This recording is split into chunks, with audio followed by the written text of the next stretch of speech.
Hello friends, this is the third part of Roman numerals. In previous two parts, I have explained about the symbols and rules of Roman numerals. In this video, we will do practice of some questions so that you can clearly understand the concept of Roman numerals. So let's get started. इस part में मैंने इस type के questions को pick किया है जिससे आप छोटा बच्चा भी जो है 4th 5th स्टैंडर्ड का जो है वो भी इसको क्लियरली समझ सके।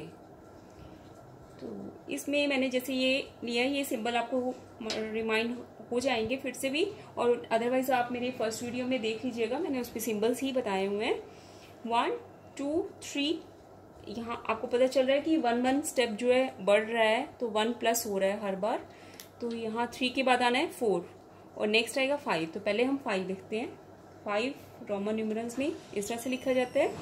और आपको मैंने बताया था कि अगर कोई भी नंबर है उसके लेफ्ट हैंड साइड पे एक स्मॉलर नंबर लिख देते हैं तो वो उसमें से सब्ट्रैक्ट हो जाता है। तो ये बन गया 4।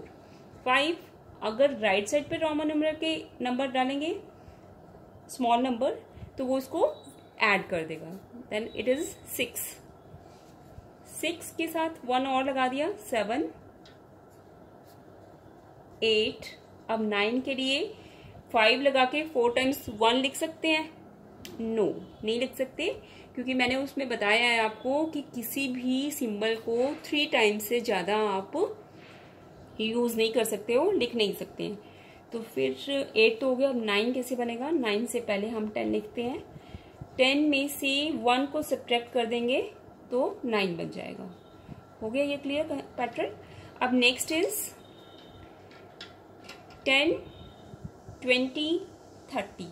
तो 10 इंक्रीज हो रहा है ना। 30 के बाद क्या आएगा? 40 50। 50 के लिए सिंबल हमारा है L। 50 में से 10 माइनस कर देंगे तो 40 बन जाएगा ना। तो L के लेफ्ट हैंड साइड पे हम लिख देंगे X, बन गया 40। और अगर राइट साइड पे 10 डाल देंगे तो इसमें ऐड हो जाएगा, तो ये बन गया 60 70 80। अब जो x है वो 3 टाइम्स रिपीट हो चुका है, तो अब 90 नहीं इससे बन सकता, क्योंकि अगर 90 बनाएंगे सेम इसी से पैटर्न से तो क्या हो जाएगा? 10 जो है 4 टाइम्स रिपीट हो जाएगा, और हम 4 टाइम इसको रिपीट ही नहीं कर सकते, मैक्सिमम 3 टाइम रिपीट हो सकता है। तो अब ये कैसे बनेगा? ये हमारा हो गया 80। 90 से पहले हम फिर 100 लिखते हैं। 100 के लिए सिंबल था हमारा C। C में से 10 सब्ट्रैक्ट कर देंगे तो then it will become 90। Next is 100। 2 times C है तो 100 प्लस 100 हो गया 200 300। अब नेक्स्ट क्या आएगा?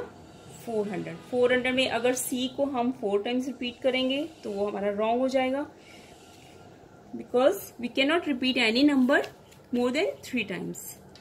तो 400 से पहले क्या करेंगे? हम लिखेंगे 500। 500 के लिए सिंबल था हमारा D, और D में से अगर हम C को सब्ट्रैक्ट कर देंगे, मतलब 100 को सब्ट्रैक्ट कर देंगे, तो ये हमारा बन जाएगा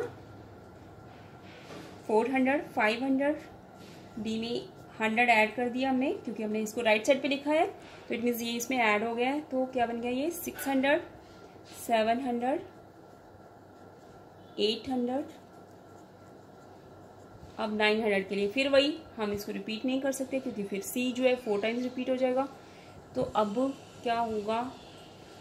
ये हो गया हमारा 800 ना, 900 और 1000। 1000 का सिंबल था हमारा M, और M में से क्या करेंगे? हम C को सब्ट्रैक्ट कर देंगे, तो ये आ गया हमारा 900 1000। अभी एक और डाला हुआ है तो मतलब इसमें हो गया 1100 हो गया ना। 1000 प्लस 100 कर देंगे तो 1000 प्लस 100 कैसे होगा? Like this. आई होप कि आपको अब ये इसमें आपके सारे पिछले रूल्स जो है वो मैंने रिवाइज करवा दिए हैं, और साथ में आपके सिंबल्स रिवाइज करवा दिए हैं, साथ में आपको इसमें मैंने पैटर्न बता दिया। मैंने क्वेश्चंस ही ऐसे पिक किए थे कि आपका पिछला पार्ट भी इसमें रिवाइज हो जाए और आपका नेक्स्ट जो है आपका कंसेप्ट और भी क्लियर हो जाए। अब हम करेंगे कि कुछ अगर आपको ऐसा क्वेश्चन मिल जाए, एग्जाम में आ जाए या आपकी किसी बुक में होगा, तो आप इसको कैसे सॉल्व करेंगे। तो सबसे बेसिक वे होता है कि रट्टाफिकेशन मत कीजिएगा। There is no need of cramming in maths. इसको पहले क्या करेंगे, हम एक्सपेंड कर लेंगे। तो एक्सपेंड कर लिया मैंने 400 + 30 + 7। कैसे ये एक्सपेंड का आई होप कि आप लोगों को ये कंसेप्ट क्लियर होगा एक्सपेंड का। फिर भी कुछ बच्चे जो छोटे स्टैंडर्ड में होंगे और वो देख रहे होंगे तो उनके लिए फिर भी मैं क्लियर कर रही हूँ कि 4 के पीछे जितने नंबर्स हैं उतनी 0 लगा दो यहाँ पर। 3 के पीछे जितना डिजिट है 1 डिजिट है ना, तो 30 बन गया, उसकी प्लेस में आप 0 लगा दीजिए। अब 7 लास्ट, 7 एज इट इज आ गया। अब 400 के लिए मैंने आपको सिंबल क्या बताया हुआ है, यहाँ से आप देख लीजिए 300 400, तो C और D आ गया। ये किसके लिए आ गया, 400 के लिए। 30 के लिए क्या लगेगा, 10 को हम 3 टाइम्स रिपीट कर सकते हैं, तो 1 2 3 टाइम्स रिपीट किया, ये हो गया हमारा 30।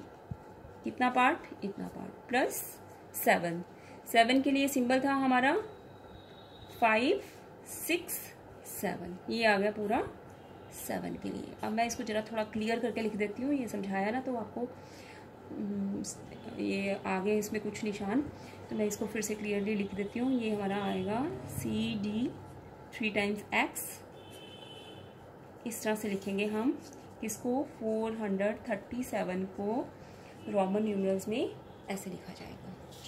इस टाइप के आपको बहुत सारे क्वेश्चंस आएंगे, तो आप ना बेस्ट वे है कि आप उसको पहले एक्सपेंड करके देख लीजिए, फिर उनके जो सिंबल्स अकॉर्डिंग टू रूल्स जो भी सिंबल्स अप्लाई हो रहे हैं वो उस पर अप्लाई कीजिए, तो आपका वो रोमन न्यूमरल्स में फॉर्म हो जाएगा।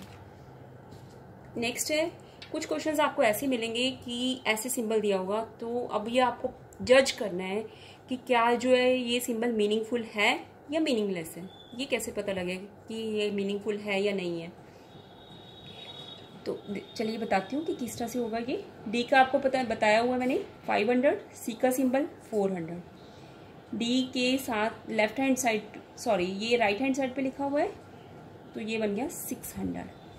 और V stands for 5 and 10 stands X stands for 10। अब जो V और X है, V और X का मतलब ये X में से V जो है माइनस हो रहा है क्योंकि ये इसके लेफ्ट हैंड साइड पे लिखा हुआ है, तो इट मीन्स 10 - 5 करके 5 लिखा हुआ है। बट हमारे पास तो ऑलरेडी 5 का सिंबल है, तो फिर हम VX क्यों करें, ज़रूरत ही नहीं थी। तो इट मीन्स ये वाला पार्ट जो है इसमें क्या है, मिस्टेक है, देन इट इज़ मीनिंगलेस। तो हमें किस तरह से ये शो करना चाहिए था, इसका प्रॉपर क्या होगा, राइट वे क्या है, D C एंड V। हमें इस पार्ट को इस तरह से लिखने की जरूरत ही नहीं थी। वैल्यू क्या बनी, ये D is 500 plus C 100 plus 5, this is 605। Next question देखिए आप, इसमें 3 टाइम्स रिपीट हो रहा है। पहले तो आप देख लीजिए रेपिटेशन कितनी बार हो रही है। अगर वहाँ जहाँ रेपिटेशन ज़्यादा बार हो रही है तो इट मीन्स वो तो वहीं से ही पता चल जाता है कि वो मीनिंगलेस है। यहाँ पर रेपिटेशन इसकी C की 3 टाइम्स हुई है, it means according to rule ये ठीक है। ये हो गया 300। अब X और L, ये L की लेफ्ट हैंड साइड पे लिखा हुआ है, L stands for L is equal to 50, XL means 40 हो गया। तो ये कितना है, इसकी वैल्यू कितनी है 40 प्लस IX, ये कितना हुआ 9, क्योंकि ये 10 - 1 किया हुआ है तो ये बन गया 9, तो वैल्यू आ गई हमारी 349। इट मीन्स ये वैल्यूएबल है, मतलब इसका मीनिंग निकल रहा है, तो ये दिस वन इज मीनिंगफुल। अब एक और क्वेश्चन देती हूँ आपको, MCX। सबसे पहले आप देखिए कि रेपिटेशन कितनी बार हो रही है। अगर रेपिटेशन ज़्यादा बार हो रही है ना, तो वो तो क्वेश्चन वहीं रॉन्ग होता है। आप ये देखिए यहाँ पर 1 1 1 4 टाइम्स रिपीट हो रहा है, it means according to rule this part is wrong, तो this one is meaning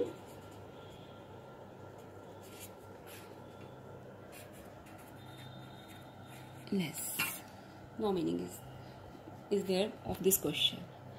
I hope कि आपको ये सारे कंसेप्ट क्लियर हुए होंगे। फिर भी आपको कोई डाउट हो तो यू कैन कमेंट मी, और इसमें कोई भी सजेशन आप देना चाहें मुझे इस वीडियो के रिगार्डिंग, तो आप मुझे प्लीज़ कमेंट बॉक्स में दीजिएगा और वीडियो को शेयर कीजिएगा और मैक्सिमम अपने फ्रेंड्स के साथ वीडियो को शेयर कीजिए ताकि आपके फ्रेंड्स भी इस कंसेप्ट को अच्छे से समझ सकें।